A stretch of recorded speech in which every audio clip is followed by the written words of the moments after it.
Hello, nerds, and welcome to the Engadget Podcast. This is episode 34, Intergalactic. I am your host, Terrence O'Brien. I'm joined, as I am most weeks, by Dana, the dog ate my homework Wollman. Ha! Hello. Hi, guys. Hi. How are you? I'm great. Having a good morning? Yeah. Yeah. And I'm also joined by Chris Velazco.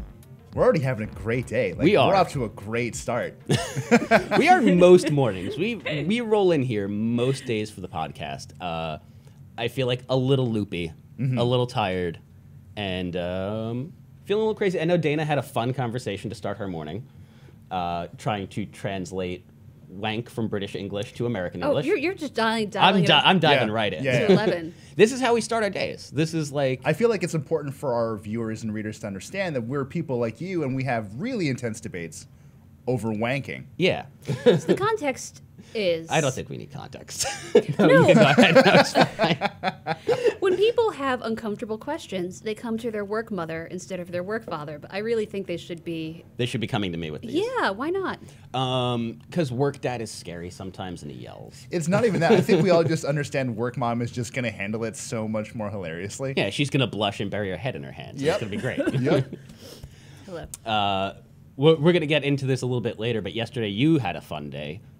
That I did. I braved what felt like 9,000 people to go see the Galaxy S8, which is a phenomenal phone, and I'm sure we'll spend a lot of time talking that. But man, Samsung knows how to put on a show. Yeah.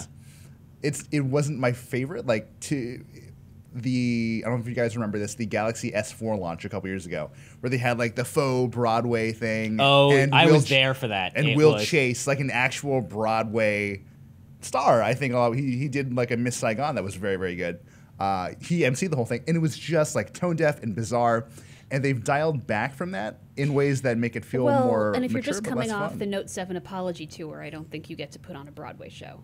This is perhaps kind of true. Yeah. Yeah, I suppose. Although they did do some interesting stuff for Note people, which I'll dive into a little bit later. Okay. But they, it's very interesting how they handle a lot of this stuff. Suffice to say. So why don't we jump right into it? This is going to be a special all Samsung edition of the podcast. And we'll start, as we do most weeks, with Flame Wars. This is where we kind of debate the biggest stories going on. One of us is going to have to play devil's advocate here and argue a thing they probably don't believe in. But, that's fine. So there was a few things that came up yesterday. I think the big question, and we could really dive down a rabbit hole on this, but I kind of want to keep it really kind of as succinct as humanly possible, which is whether or not the GS8 and the 8 Plus are enough to save Samsung's reputation following the disaster that was the Note 7. I guess I'll just go for it. Yeah. I don't think these devices by themselves are going to. I think based off of the cascading series of failures that led to the Note 7 being such a fiasco, I mean, yeah, don't get me wrong. These are phenomenal phones. They push the envelope in a lot of ways, although maybe not in the ways everyone was kind of hoping. But it's two phones. Like, they're obviously going to be very big sellers. Samsung's approach over the next couple months, and especially if they do another Note device, that's the moment I think we're really going to see if Samsung is back, if Samsung is worthy of trust again. I mean, they also have to hope that these phones also don't explode. God, there's no coming back from that. Well, I mean, here's the thing that I think is kind of interesting so far is it seems like Samsung's reputation is hurt with us, the guys like kind of in the industry and the know who pay attention to this thing. I don't know that I've seen that much from the broader public. Have you? I think there was a period in the Note 7 heyday when Note 7 became a household name, and it was a name frequently repeated on airlines and in airports. And not for good reasons. So No. I think everyone was aware. I don't know. But people have short memories. Yeah, and that's the counterpoint I would have made to V is I don't know if this is enough to fully, I guess, cross that blemish off Samsung's record, but I think Samsung did succeed in changing the conversation to something that is more, I guess, flattering. Yeah, I mean, I'm with you on that, and I generally think that, like, what's done is done. I think there is a tendency for us kind of working in tech to latch onto this and write hot takes and just really in general overthink the kind of impact something like this can have on a company's longevity. They've got tons of money. We're going to forget stuff. Like, they will do fine. And if you look at it through that lens, like, Samsung's reputation really isn't in any kind of danger. But I remember shortly after these things started blowing up, I think it might have been the Pew Research Center. Someone did a survey in which they asked people, do you trust Samsung? Does this change your consumption habits with regard to Samsung? Would you more rather buy an iPhone versus a Samsung now? And there was basically no change. Yeah. People who like Samsung believe in Samsung, and they're going to keep buying their stuff. Everyone else who couldn't have cared less will enjoy the punchlines while they're culturally relevant and then move on with their lives. And I mean, I think there's also probably a pretty good amount of people who are going to go out and buy Samsung devices who don't necessarily even care about the brand attached to it. Because, I mean, nobody's going out and buying LG phones because they're attached to the LG brand. Yeah. Let's be honest with ourselves. But LG still sells phones. People, I think, go out and they buy the phone that looks nice, that's in their price range, and certain people make that decision based on whether it's Android or iPhone, and they just go buy the newest, prettiest thing. They're probably not paying too much attention, right? I do think in wider circles, Samsung is the brand most likely to be pitted directly against Apple. In fact, yesterday I saw a lot of comparisons that were favorable to Samsung, comparing the S8 versus the iPhone 7. And Samsung is fortunate in that sense, in that there's a good 6 months or so, or 5 months, until Apple announces whatever is next. So Samsung kind of has a big head start there. And I don't think it's just us techies. I think in the wider world, people might be a little more likely to pit Samsung against Apple than, let's say, LG or even Google. Yeah. I mean, I think that's probably true, although I think Google probably would hope to change that a little bit. I think they clearly want to change that so that they're the ones that are directly competing and screw Samsung or whoever. Yeah. We'll see if that succeeds, though.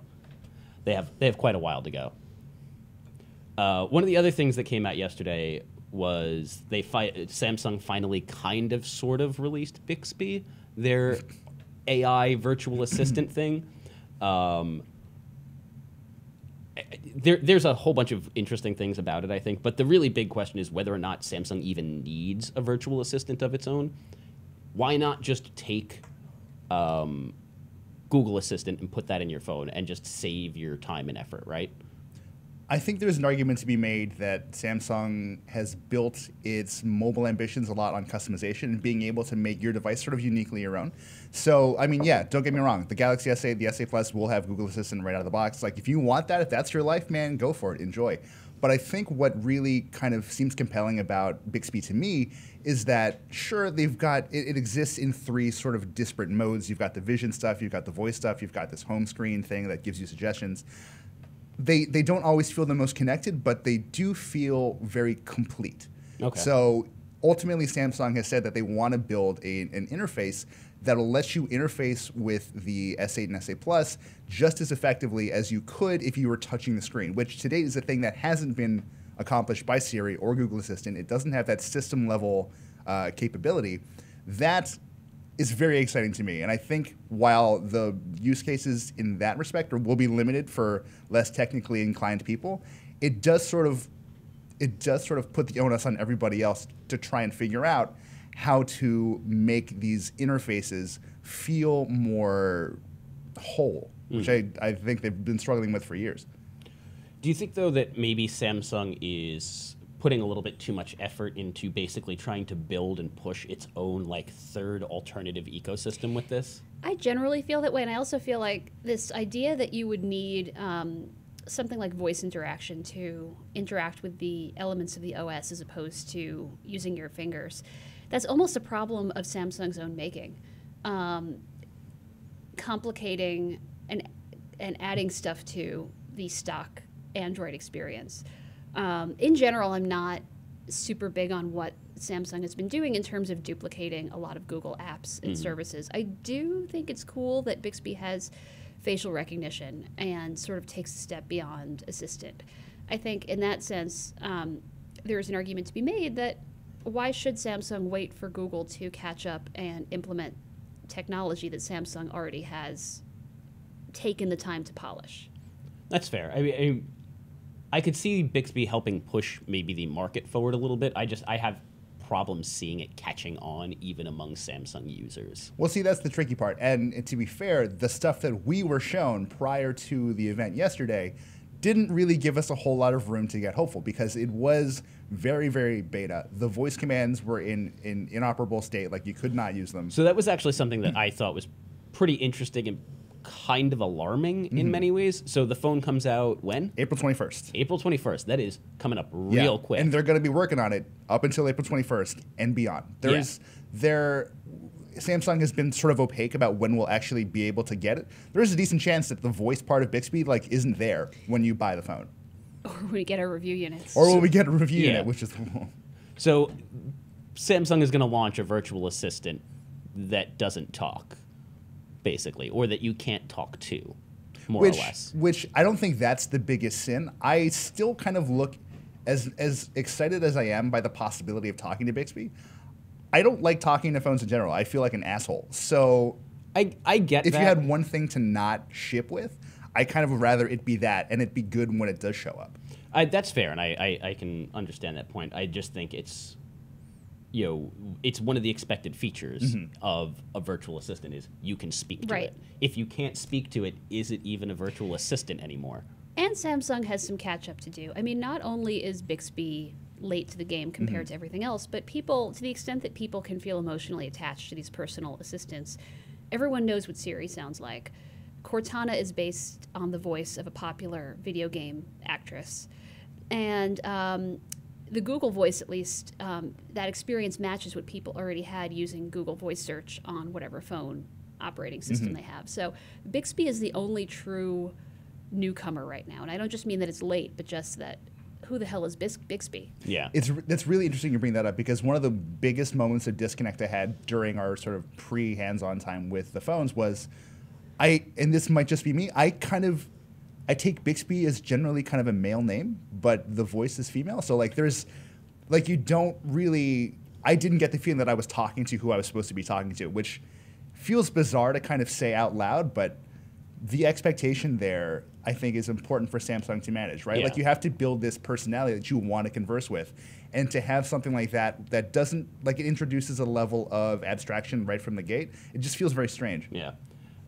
Before we move on, I do want to just clarify the one bit about the vision thing, because we didn't really dig into that too much. And I think this is the one point where Samsung does, at least for the moment, have an advantage, which is that Bixby can kind of see in a way that Google Assistant and Siri can't. So you can take a photo of something.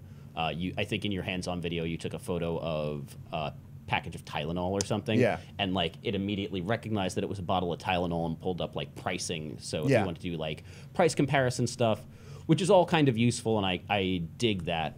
But it's also probably only a matter of time before that ends up in Google and that's Siri. that's Google Goggles, right? Google Goggles has existed for years. They sort of moved resources away from it or stopped prioritizing it. I mean, they didn't just stop prioritizing it. I'm pretty sure that they don't develop it anymore. It's fine. dead. But that could have been a part of Google's kind of mobile secret sauce from the get-go, and they just sort of let it languish. I think it's a case of Samsung sort of looking at the market and figuring out what hasn't really been done or hasn't been done that well and just dumping a ton of money into it. Amazon did this with Firefly on the Fire Phone, and it was a pretty cool feature. It just didn't help that no one bought a Fire Phone. They were terrible. Yeah, I mean, because they were terrible.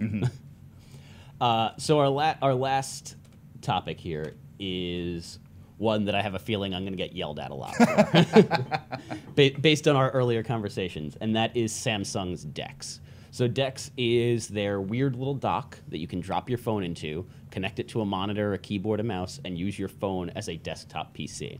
And so the question is, does anybody really want to use their phone as a desktop PC? And the answer for me is yes. But I'm going to let you go first, guys, because I'm clearly in the minority.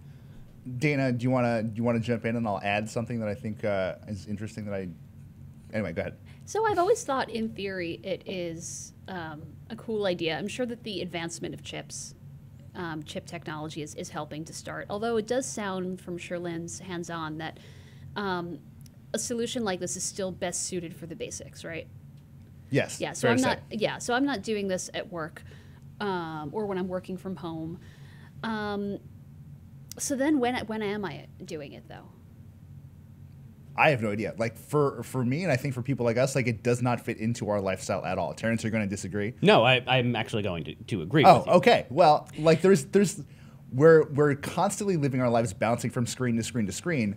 I don't need a screen that doubles as another screen. Like the cognitive load of trying to figure out how that fits into a life that's already loaded with displays, it's just not necessary for me.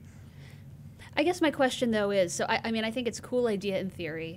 I personally would struggle a little bit because my needs go beyond just basic computing. So who fits in that Venn diagram where there's an overlap between basic needs and an awareness of technology where you'd be comfortable just ditching a laptop? So see, I think that's my hang up is the same as yours, which is there's just not the power there yet. There's not the versatility for us for the most part. I don't quite agree with you though about the like screens thing. This for me, it's actually like a streamlining thing. It's now I don't need all of these screens. I have one screen, and when that small screen doesn't satisfy my needs, I just put the small screen on a bigger screen. Like it's getting rid of some of the paraphernalia that goes along with, you know, all of the computing stuff in my life. Why do I need a desktop monitor, 2 laptops, a smartphone, a tablet? Like, it's a whole bunch of junk. Well, so there's also a question of operating system. Yeah. So what I was going to say real quick before we jump to that is I think the person this is for is, and to be clear, I don't mean this as in specifically the Samsung DeX, which I think my big issue with this is that most of the implementations of this have been terrible, is if you can survive on a Chromebook, if you use a Chromebook as your daily driver, you should have no problem like doing this. Like an Android phone that you drop into a thing that launches Chrome OS on a big screen that you can also run Android apps on, like that's pretty much the holy grail of like low overhead computing, really basic computer stuff. And to be clear, I can do most of what I need to on a Chromebook. I can't edit photos, but yeah. Yeah, I was having an interesting discussion with a friend last night about DeX, and he pointed out to me something which I would have completely missed. In certain developing markets, obviously low-cost phones tend to be what really kind of sell, but there are specific subsets of people for whom a device like the Galaxy S8 or the S8 Plus is kind of a prestigious thing, and like you'll like spend a little less on like your lunch, or like in other ways streamline your life in order to be able to own this thing. So think about it. If you're in a developing country, you've already committed to like buying this phone because of all of like the social cachet that comes with it along with the technical benefits. Like really what's like an extra $150 to be able to make this a device that's in a lot of ways so much more than what you signed up for, right? Like you've got this desktop experience. Is it ideal? No, but you can crank on your Word documents, you can surf stuff, you can edit photos. For a lot of people, I see this actually replacing the full desktop entirely. Yeah. I think the developing markets thing is an interesting and important point because in a lot of developing markets, the only computing device that people will have is their smartphone. You know, there's a reason why things like internet cafes continue to survive in a lot of the developing world, and that's because people don't have home computers, but they have a phone. And so if you're able to kind of bridge that gap and say, well, instead of going out and buying a whole PC with like all of the things that go along with it, you get a monitor and a slightly more expensive phone. You just hook your phone up to it, and now you actually have a computer, and you can do all of those things without having to go rent time on an aging computer in like some weird internet cafe in a dark corner of your city. Like, I can see why that's compelling. Can you, so Terrence and I haven't seen the DeX in person, only you have. Have not. How big is the actual dock, and is it at all portable? Like, can you stuff it in a bag if you're traveling? It's, if you make a hockey puck maybe like 1.5 times its normal size and like 1.5 times its normal height, that's roughly the DeX dock. Like, it's not the most portable looking thing, but you could toss it into a backpack without too much trouble. There's no problem with that. I think sort of standardizing those connectors, too, is going to be like one of the big stumbling blocks. Like, there's going to have to be some sort of standardization around that. You can't have Samsung having its own phone as desktop system and Microsoft having their own phone as desktop system and Apple and Google and whoever else is going to decide to jump on it. Yeah. I'm sure Motorola will get back into it at some point because they did that and failed a long time ago. So I wonder, like, that's the thing that we didn't really get to find out when we looked at DeX. Like, obviously, you've got a device like a Lumia 950 has the right ports. Like, we don't have a clear understanding of whether the DeX, in a way, is just allows for video output and inputs to connect to a device. Like, if it's that simple, like, I could see a company trying to build third-party stuff that interface with an S8 and like a Continuum-enabled device. Like, there might be room for an all-in-one kind of solution there. And I think that's going to become really important as these companies continue to try to figure out how to make a phone more than just a phone.